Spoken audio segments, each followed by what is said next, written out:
Hey everyone, it's Ashley Cunningham here, and I am really excited to be channeling the goddess Maat today. She is a beautiful, amazing Egyptian goddess that I have been really excited to connect with and learn from. And I cannot wait to hear what messages she has for us as a whole, and then dive into questions that I've collected across my social media accounts. If you are interested in asking questions when I post little pictures out on my social media, definitely feel free to do so. I post pictures and I call for questions on my Instagram page, so you can definitely check me out. I'm at Ashley Cunningham Medium, and so you can just type your comments in there or your questions, and I add them to a list, and I try and get through as many as possible. I really like Instagram.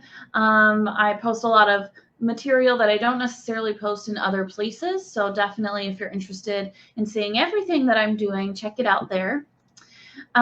If you are interested in catching up on my events, I have a lot of events coming up. I'm a pretty busy person these days.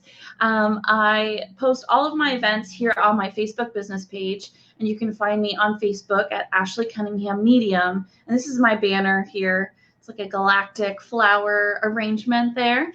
But I post all of my events. So I have a few events coming up, and I also post all of my lives from within Channeling with Love, as well as any pre-recorded videos that I'll be doing, kind of like this one. I gather questions, and then I record, and then I share it out with the world on my YouTube channel. So YouTube, I am found at Ashley Cunningham Medium, or you can just type in Ashley Cunningham, and I should be one of the first people to pop up. And I have all of my material up there from when I first started channeling to today. And so definitely check it out. It's really, really cool. There's tons of really amazing conversations and a lot of beautiful, amazing energy from all of the beings that I've been able to channel. It's really fun to see kind of a collection of everything. And I also have my Channeling with Love Facebook group. This is a group that I personally, I'm a little biased because it's my group and I love it and I cherish it. But it's super high vibrational. It's so cool. And there's lots of really amazing people there that post a lot of beautiful pictures and funny memes and questions. And there's really great space for dialogue, and it's very safe and supportive. And we talk about spiritual topics. It's all about connecting with spirit and being ourselves and learning and growing along our ascension path. So if you're interested in hanging out with some cool people online, definitely check Channeling with Love out. You can just find us by searching Channeling with Love and then hit the join button to join the group. I also have a really exciting event coming up. So I am going to be hosting a week-long course in a private Facebook group called Anchoring the Light with Your Starseed Family. And this is going to be really, really amazing because I have so many awesome beings that are going to be joining us for this really cool experience. I am going to be channeling people's starseed families, their origins, as well as working with the Council of Light to provide some really cool exercises, visualizations, and conversations around how to connect with your starseed family, which are your star guides from previous experiences that you've had in other civilizations. My starseed family is quite small. I have 3 starseed beings that work with me daily from previous experiences or incarnations that I've had in other locations other than Earth. And they're beautiful, amazing beings. And we're really, really excited. I'm going to be channeling my Starseed family as well as the Council of Light, and then the member Starseed families. And we're going to go and do a ton of really awesome work. And it's really focused on, once you know who your Starseed family is, they're part of your team, you can ask them questions and look to them for support. But how do you work with them on a larger scale with what they're doing? Because Starseed beings or star aliens, ET guides, they all have missions of their own that they're working on, not only to support us, but to support Gaia and humanity as a whole. And so we can actually help them in their work. So it's more of a group effort. And I'm really, really excited about this. It's going to be a short week. It's going to be really fast paced, but it's going to be really awesome and some really fun work experiences. So that is also posted on my Facebook business page if you wanted to go and learn more. Or you can go to my website called Channeling with Love, and you can register for the class or any of my other services. I provide full 1-hour readings where I connect with any of your guides, your guardian angels, source, love and light, loved ones, your angel team, ascended masters, anyone who's stepping forward to answer your questions. I also do starseed readings specifically around starseed family members and your origins. And then I also do some other things. So I help people channel and practice channeling, and that's a really fun experience. And I also do empath consultations, talking about how being an empath is for anyone who's an empath, as well as how can we strategize around using empaths skills as a virtue, and really honoring those skills and building those skills to make your life better and make people around you's life better. So it's really, really awesome. I have a great time doing that. And then I also have the Anchoring the Light course coming up. So there's a lot of stuff that you can find there on my website. So definitely feel free to check it out. And yeah, so Goddess Maat is stepping forward, and she is coming in pretty strong, and I love that. I personally prefer to have a lot of energy kind of right in my body, because it just feels so lovely and it's really fun. So I'm feeling her all down my spine, like on my back, feeling her here in my crown, on my forehead, through my core. She's pouring in a lot of energy. I'm feeling, I've actually asked Guy to also help ground me, because I feel like Maat is like pretty strong energetically. So I feel Gaia as well in my root chakra, grounding me, holding me down. She's got my back.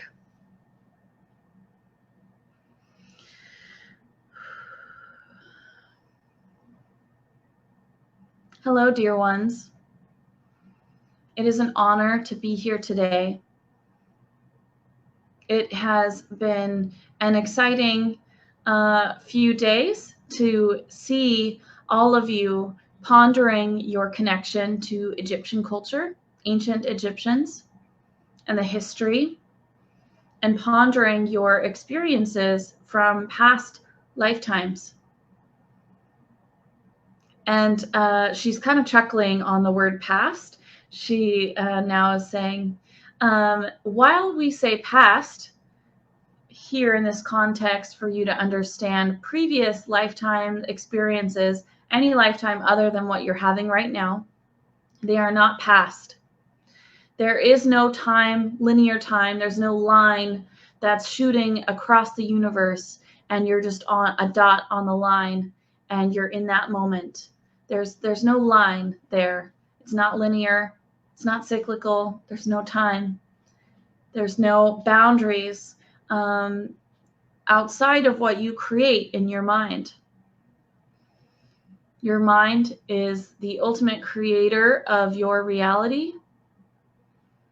You decide how it is structured, what it looks like, what it entails.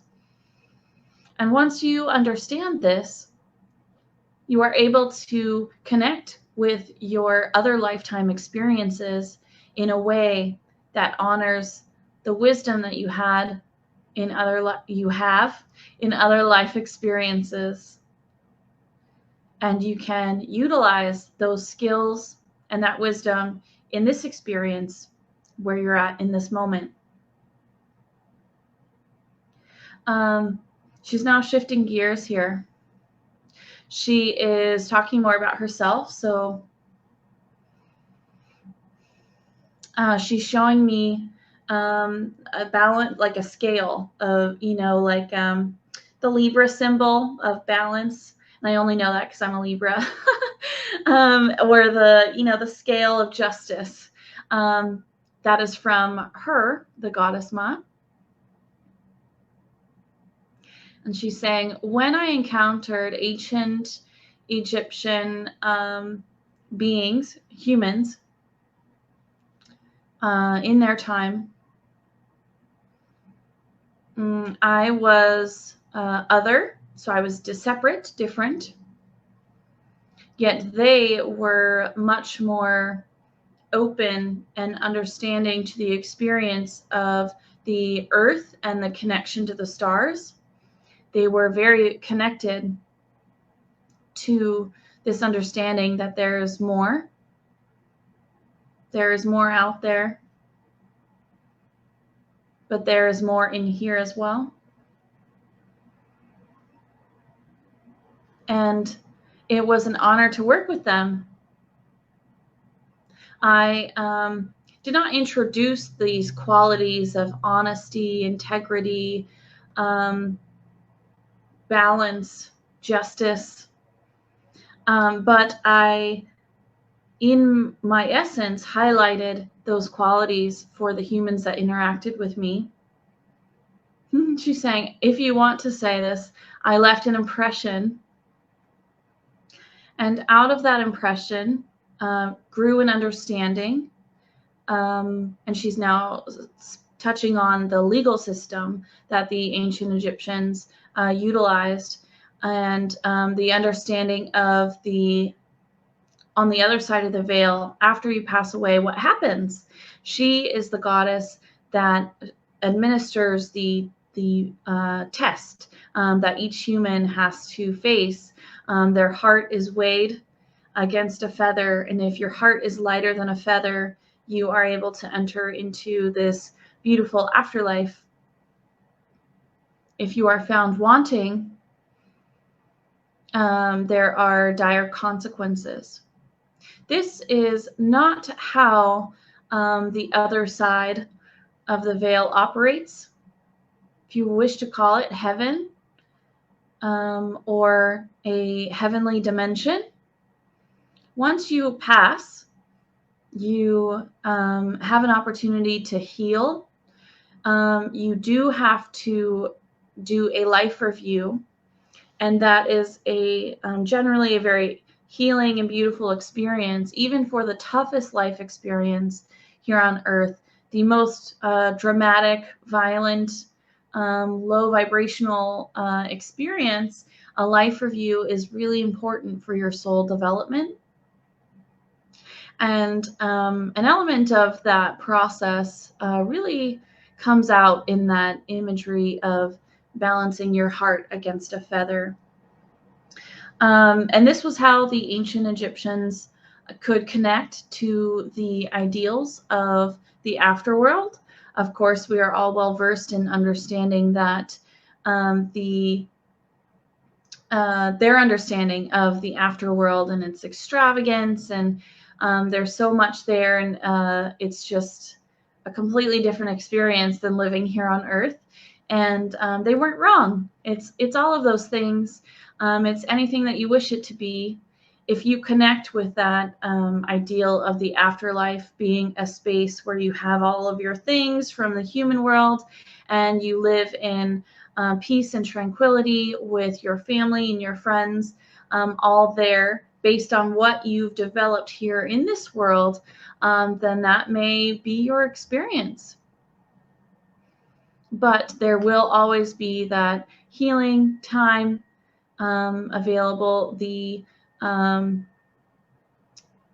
the life review. And she's saying that there are choices to be made on the other side of the veil, but most of the time, people are able to sink into, once they realize what's happening when you pass, you sink into the flow of the experience. It's very high vibrational. It's of pure love and light. You are immediately connected with source energy. You are in back amongst the creator and all of the soul, love, and light beings that are on the other side of the veil at that time. It is a beautiful place.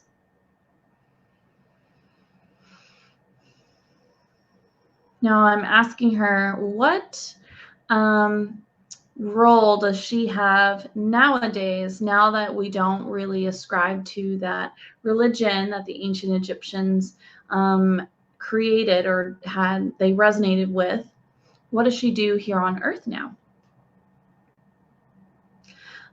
She is saying, I help balance. I help in areas of justice. I help bring truth to individuals who ask for my help, or those who have connected with me in ways that they may not consciously know of. There are soul connections, soul contracts, and requests. And she honors all of the work that she does with each individual who resonates with her or calls upon her.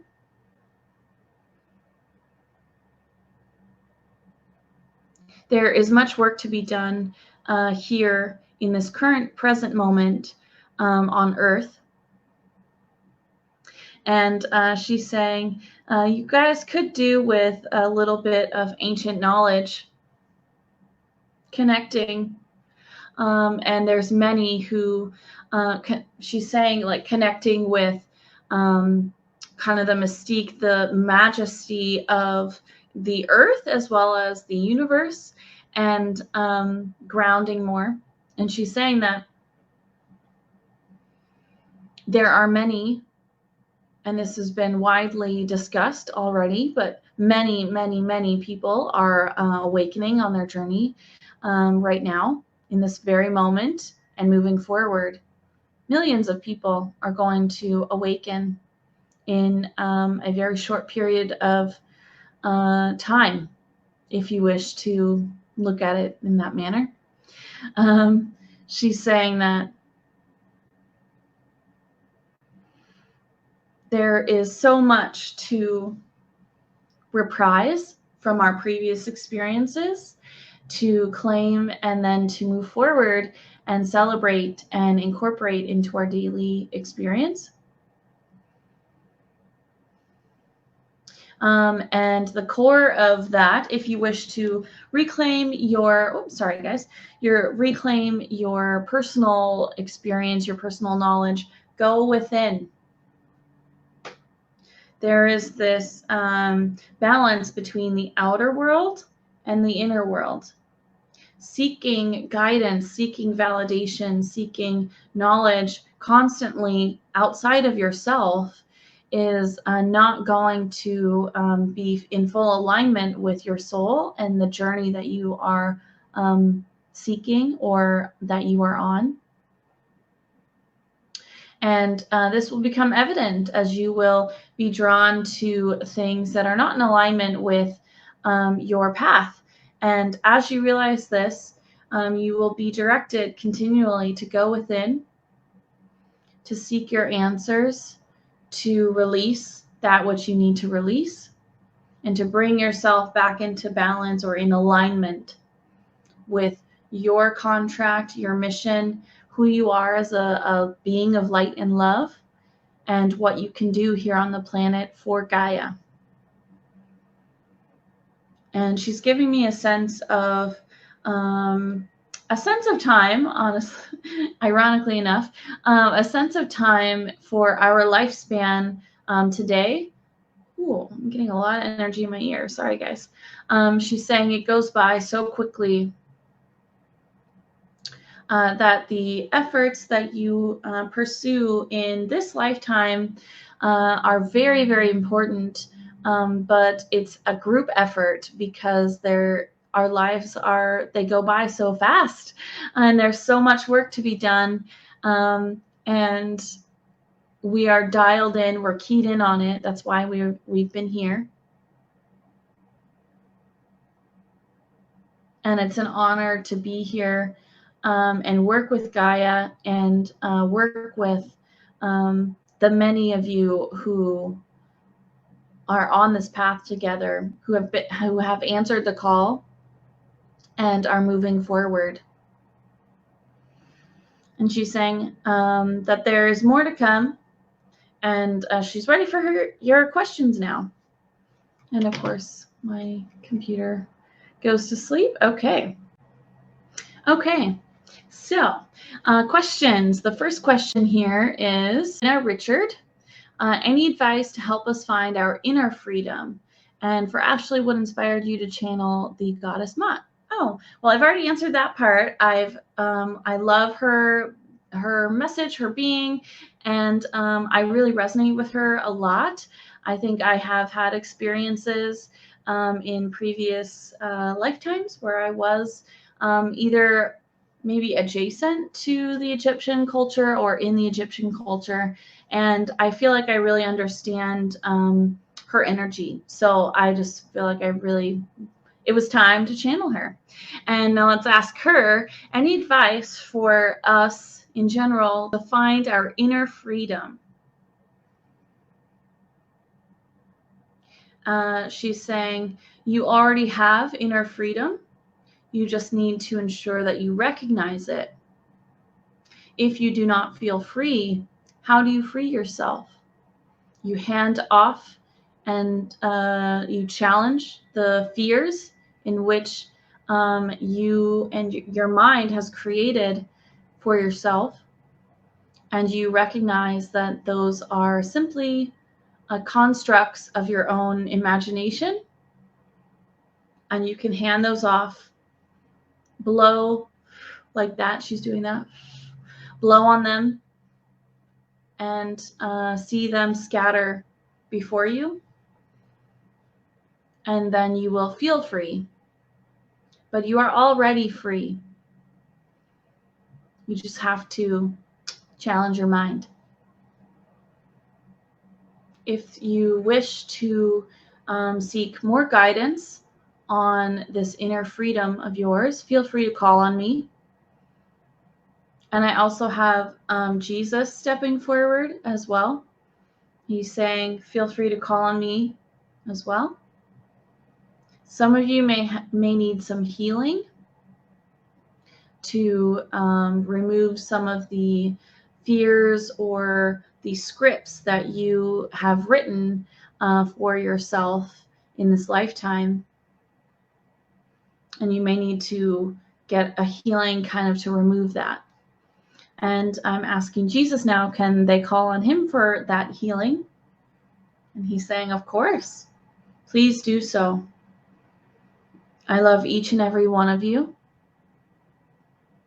And the goddess Maat is just, she's kind of bowing, and she's like spreading her hands out like this, like in honor as well. So you can call on either of them if both of them or one of them resonate with you. That's a really good question. Thank you, Dana. Kristen is asking, I'm wondering what type of work is she doing on Earth today? Also, was her soul a bird being incarnated as a blue avian? She's saying she has had experiences as a bird being, so a blue avian-like being, not blue avian, but similar. That experience, that quality really translated to how she was viewed here on Earth. And in her hieroglyphics, how they represent her is she's got these giant wings, and they're really beautiful. And that's part of her energy. And the type of work that she's doing is she's helping bring balance, working with individuals, as well as bringing forward ancient knowledge. And I'm seeing her now hand in hand with Gaia. So they're standing in front of me and they're holding hands. She's working to help Gaia as well, and help humans help Gaia. And so she's very busy, she says. There's much demand for the work that she does and the energy that she brings. And I want to share really quickly how I feel her energy. It's very feminine, but very strong, and really elongated, and very, I want to say open, like very powerful, but yet gentle and really warm. And she's I really enjoy her energy. She's very, very cool. And she's kind of smiling at me. Excuse me. Paul is asking, does she work with Thoth on the other side? And did they take part in the creation of hieroglyphics? Thoth is her husband. They do work hand in hand. She works with him and with many who call on him as well as her. And the creation of hieroglyphics, she's saying, we were there in the beginning. We definitely were part of that evolution, that learning journey that the ancient Egyptians were on at the time. And she's showing me like there's people working on hieroglyphics and it's like evolving, and she's putting energy, she's like channeling energy into their bodies to inspire them. And there's many other gods and goddesses that are doing the same. So it was really a group effort on how hieroglyphics were made. She's saying symbology is very important energetically for the translation of an ideal. And she wanted, as well as many of the other Egyptian gods and goddesses, were really keen on supporting the early people who were drawing them out and designing them. And it's just kind of like it was evolving over time. So it was a lot of work and a lot of processes that the humans kind of went through, like iterations of design and stuff. But once it moved forward, it was uniform, easily understood, and conveyed the messages that were really important. The legal etiquette, she's saying etiquette, the status of individuals, but also the stories of the gods and goddesses and the energy and the ideals that were represented were very important in the time for human development and for that specific culture to identify with and bring forth that energy. And she's saying, yeah. So thanks, Paul. That was a good question. Susie is asking, will those of us who are using Mother Gaia's resources learn to balance their greed for power and profit? Will they learn the lesson to clean up after themselves in nature, water, air, oceans, etc.? That's a good question, Susie. She's showing with the rising of frequency of so many humans, individually, we will be guided and naturally kind of shift gears and evolve to more sustainable products, sustainable lifestyles, more gentle lifestyles here on Earth, and become better stewards of our resources. As each individual person rises in frequency, that adds to the collective energy of human consciousness. and or the collective consciousness of humans. And so more and more people will be influenced by individuals making those changes, and then overall larger products, larger companies, larger people who are, I guess, more out there or more well-known, they will be moving towards more sustainable products, customs, and really it's about culture. And she's highlighting the word culture. It is a culture to be a good steward of Gaia's resources. And the Western culture, and she's highlighting Western culture specifically because we're one of the biggest perpetrators of destroying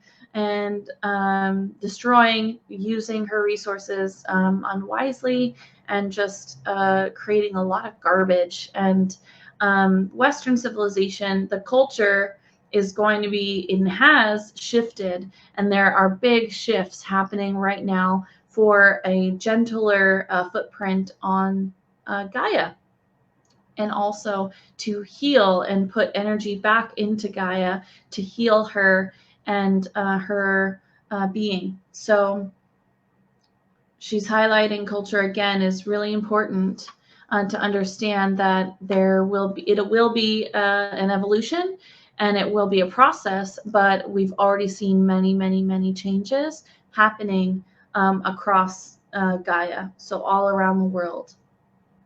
So it's important. So she's saying definitely people are going to learn how to balance kind of the third world ideals around like money and status and affluence versus being better stewards of Gaia's resources to not only help humans thrive and be healthy, but also to help Gaia and all of the other beings that live on Gaia, like plants and animals, to also thrive and be healthy. And she's saying, yeah, it's actually a really good time to be a light worker on the planet, because there is much room and much, she's showing me room, but it's more openness to understanding and feeling connected and tuning into spirit and to connecting with Gaia in a spiritual way than there has been before. The energy is snowballing and picking up speed. So she's just kind of gently clapping a little golf clap of congratulations. Steffel G from Instagram asks, can she reveal the truth about what the pyramids were used for? Is it true several pyramids were used to push energy through it, then out to space? She's kind of chuckling. Yes, the pyramid shape and pyramids themselves hold very special property in how they're designed and built.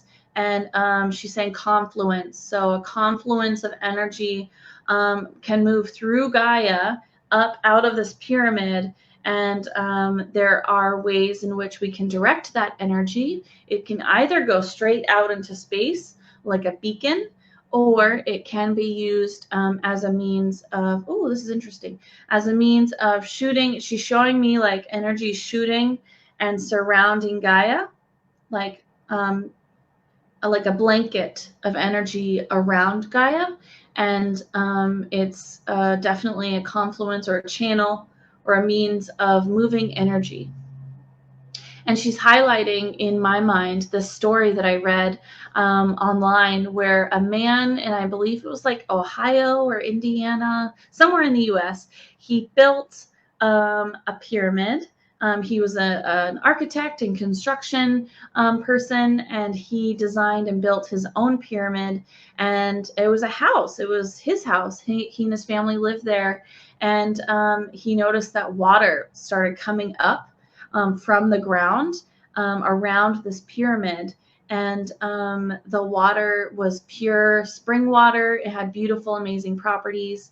And people now go there to seek healing and rest, and to really connect with Gaia's energy.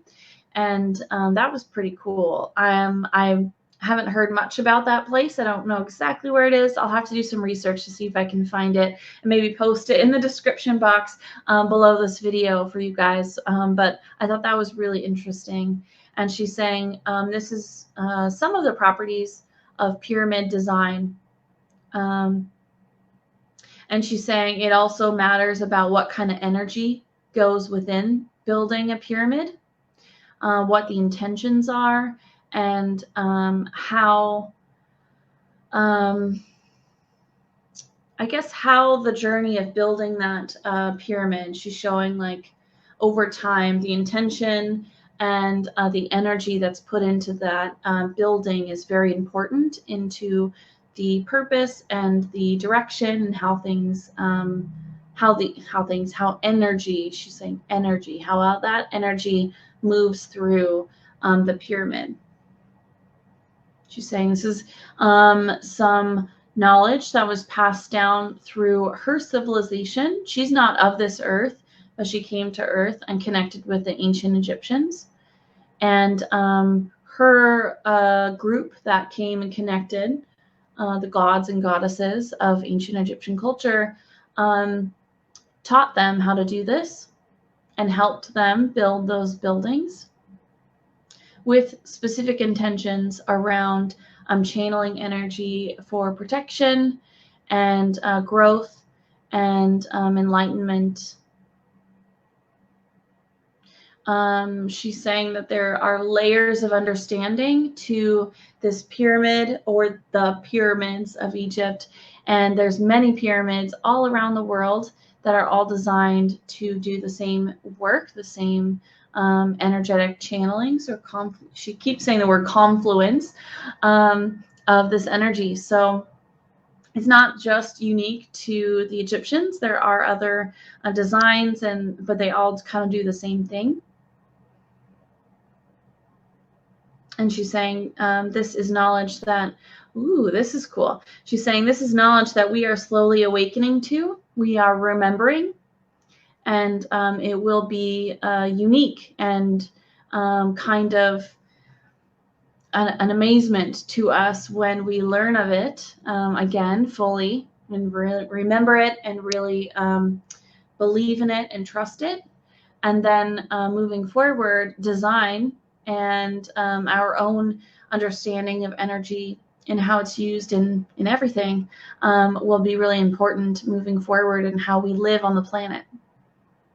There will be changes, but it has to come from within us, and they will be supporting us, of course, but these changes need to happen she's saying in tandem with enlightenment or awakening. So many people will be awakening, and this is all going to go hand in hand. She's saying, I'm done with that. Okay, thank you so much, Stefalji, for the question.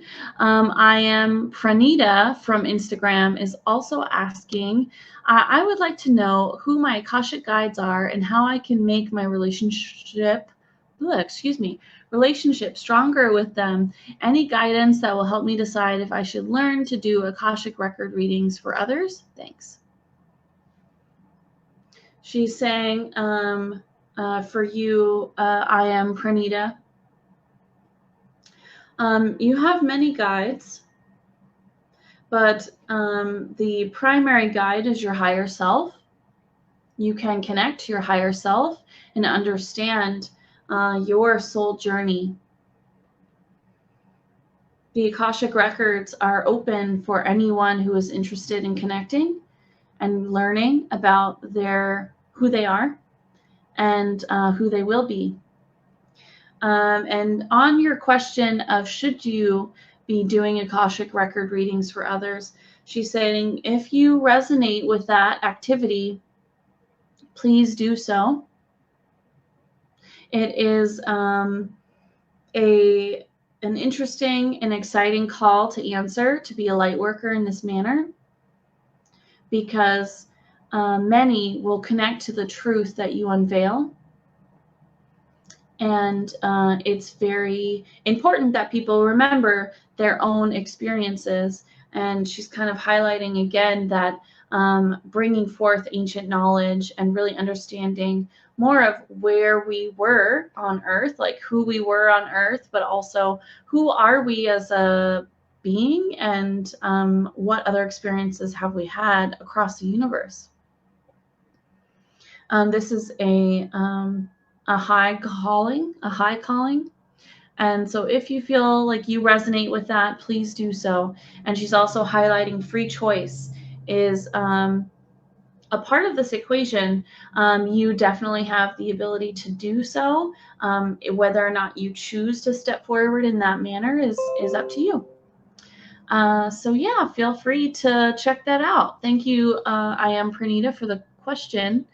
Osiris Cassiano is asking, I was told years ago by 3 different psychics that I was a healer in ancient Egypt and Atlantis. Can you verify this, please?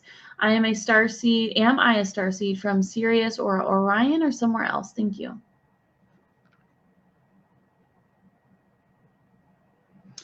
She's just saying, Osiris, you feel it within. You know the answer already. Hearing it again externally is not going to change the answer that you feel in your body. So going within and understanding that you have had many, many, many lifetimes. Is it illogical that you were a healer in Egypt or Atlantis? No.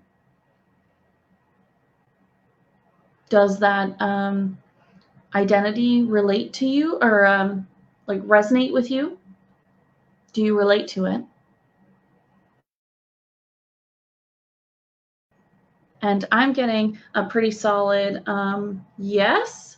That's definitely has been part of your journey, Osiris, but you need to feel it and relate to it and own it, and then move forward from there. Now that you have that information in your body and you've identified it, you've connected with it, you allow it to be, what do you do with it from there? Do you go into healing? Do you look to understand your previous self? There's many things that you can do with that information.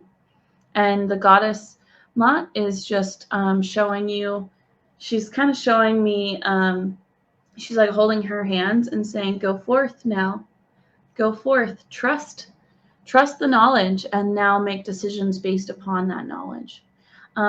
So yeah, I hope that resonates. Oh, your other question, am I a starseed from Sirius or Orion or somewhere else? I hear immediately both. You can have multiple experiences from different civilizations. I myself am an Orion starseed as well as Pleiadian. So I have those experiences. Those are my top ones that I resonate with. But we've had so many lifetimes that you can have had an experience in 25 different civilization groups. Most of them we don't even know of. So really, what do you resonate with the most? And feeling that within and just trusting that knowledge is going to be important. But she's saying both, and she's highlighting the Orion one more, like it's there's more experience there with the Orion. So I'm hoping that resonates with you, and thank you for the question. And that's one thing that I really like when speaking about star seeds and stuff, is recognizing how much dang experience we've all had as a being of light and love.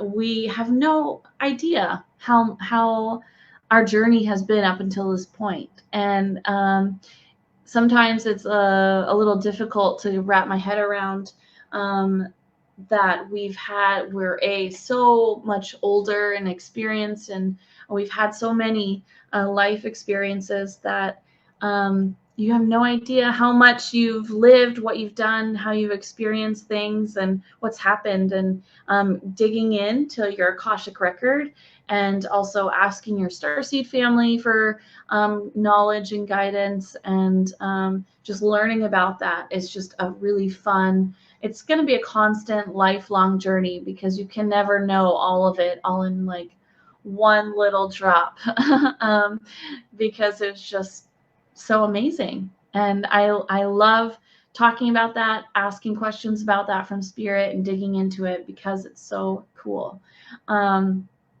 Yeah, so she's saying, okay, moving on. All right. Sharia is asking, I would appreciate a message regarding my life path. I have been fascinated with ancient Egypt since I was 8 years old and have always gravitated towards any books I could get my hands on. I'm wondering why that is. Thank you so much to both of you. So Goddess Maat totally chose this question, Sharia, because of the books element. She wanted to highlight this, and she's saying the draw towards seeking knowledge on a specific subject, just like you can't get enough of it. You resonate with it, you just absorb it, you read all of it, like so as much as you can. And that's really a sign for you of confirmation that you resonate with that material, and especially something like about ancient Egypt. Since you were so young, this is complete confirmation that you have had a lot of, she's saying, a lot of experiences in ancient Egyptian culture. And she's saying your life path is to shine brightly upon the earth, to help lift humanity up high, and to help Gaia grow in vibrational frequency, in energy, and I'm saying just plants, a lot of plants and lovely garden-like scenes around you, connecting to earth, and just really helping others to kind of step back. And she's saying simplicity, helping others to step back and really feel, that they're connected with the earth. And it's a very simple thing to do, but it's really, really important.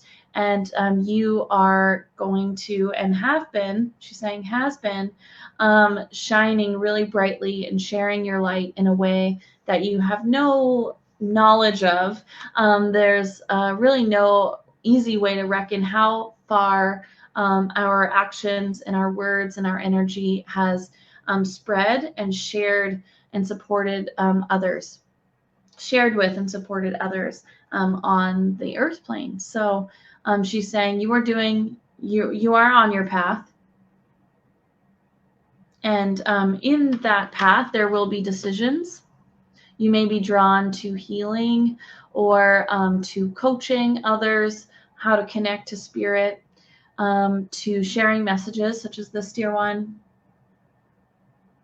or other modalities. So just being open and going with what feels good to you is going to be key. So I hope that resonates with you. Sandra is asking, how can I be a better light worker? I seem to be sabotaged at every step. Maybe this isn't my path. So confused. She's saying, Sandra, give over the fear of success, the fear of greatness. She's saying the fear of shining brightly for all to see. Hand that over. You may feel sabotaged because in yourself, you know this is your path and you want to step forward, but there is a fear of being recognized or having that honor, all eyes on you kind of thing. And that really is right now presenting as a barrier to you. So hand that over, because people need to see you. They need to see you. They need to see your light, experience your energy, see and feel and understand what it is that you have to offer, which is love and light and brightness. This is important. So please go within, work with your team to hand off this fear, this block that you may have. And let's see here, one final question.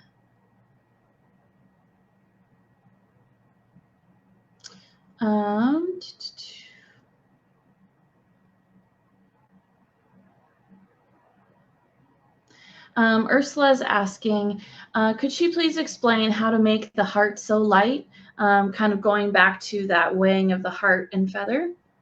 And she says, I kind of agree with that, but I know that there's so much more. Oh, sorry, that's from a different comment. Yesterday, shedding of pain, trauma, lies, layers would eventually lead to being lighter. And she's saying, yes, this is a matter of shedding the heaviness in which humans often cloak themselves. And this is part of that living in the 3D existence. Shedding the baggage, shedding the fear, shedding the lower vibrational energies that some people cling to, just releasing it and letting yourself become lighter and letting yourself shine and share your light is key. And that's how you can become lighter here on this plane. She's saying when you get across the veil, you're already light. It's a matter of healing and learning and moving forward at that point. There's no judgment based on what you've done here in this world. That idea of judgment is really rooted in the ideologies and the ways in which humans tried to connect, and we need structure sometimes, and there's all this like element to how religions were created and how they are persevering in today's society. But simply facing your fears, handing over any lower vibrational energy, going within and remaining stable and meditating and being the still observer of your thoughts, doing these activities helps lighten your load and allows you to fill your body, your vessel, in with more of yourself and more of the joys in which you are experiencing in this world. Excuse me. So joys like doing fun things that you want to do, connecting with Gaia, laughing, loving, connecting with people that you really enjoy. Having fun experiences is really important for our development as a soul, love, and light being here on Earth. It's key. And all of this can contribute to being lighter. Lighter kind of equates to a higher vibrational frequency. So that's she's kind of leaving it at that. So I hope that answered your question, Ursula. Maybe one more. Let's see. Eileen is asking, I'm new to the goddess, and I'm just wondering if she has any advice going forward being a light worker. No fear. You may experience some fear, but once you experience it, recognize it and hand it over. Just get rid of it. Surrender and allow that to be cleared for you. And you're surrendering to love and light. That's clearing, transmuting that fear for you. And really, the key to being a light worker moving forward is to just be confident, know and trust in yourself and the skills that you have to communicate with spirit in whatever way, shape, or form that is. Whatever a light worker means to you. Maybe you're a healer, maybe you're an artist, maybe you're a singer-songwriter or a novelist, or simply just someone who's creating to share the joys of your life and love. And that's definitely a beautiful experience. Sharing spirit communication is also a cool way to do it. There's so many different things that you can do to be a light worker. It's crazy how unlimited it is. So going within and recognizing what you're drawn to and what you have fun with and what you want to learn, because maybe you want to learn some things that you may not see yourself actually doing moving forward as maybe a business or just in your daily life, but knowing it is kind of cool.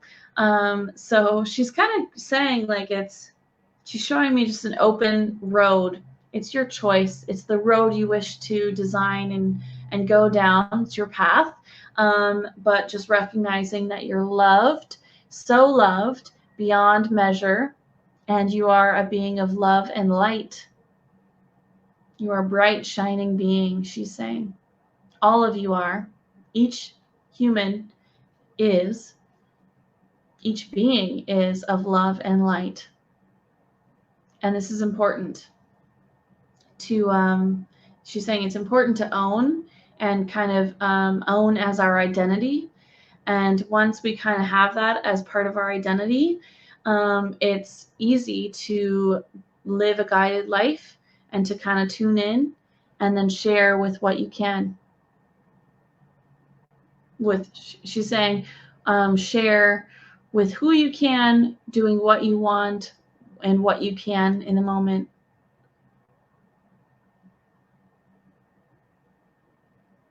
Okay, so I think those are the final questions. Thank you so much to everyone who asked so many amazing questions. There was too many to choose all of them, so I do apologize if I didn't answer yours. I hope that watching this, something in here in this message resonated with you. Thank you again so much, and thank you to the Goddess Maat for tuning in and joining us and letting me connect with her energy and share with you guys.